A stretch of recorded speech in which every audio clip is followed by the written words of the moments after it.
Today, the times have changed, especially after 9/11. We find that the Muslims on the receiving end.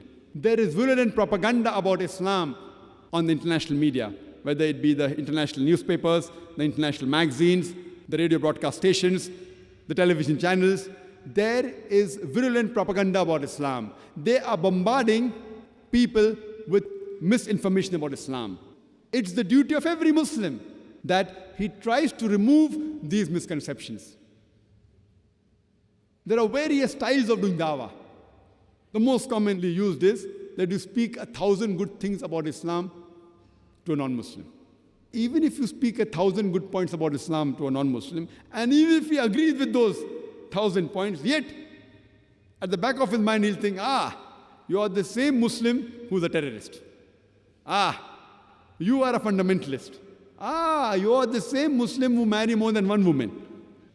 You are the Muslims who subjugate the woman by keeping her behind the veil.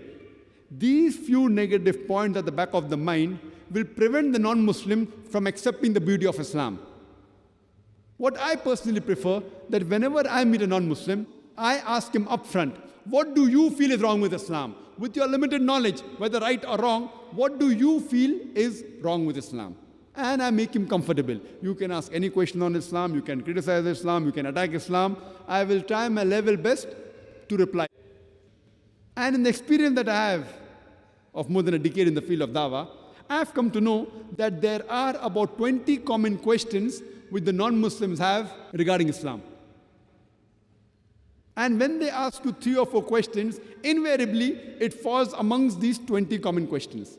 So if you know the reply to these 20 common questions asked by the non-Muslims, based on Quran, Hadith and their scripture, with reason, logic and science, even if you cannot convert him, at least you can neutralize him. You can remove the animosity which is there in his heart.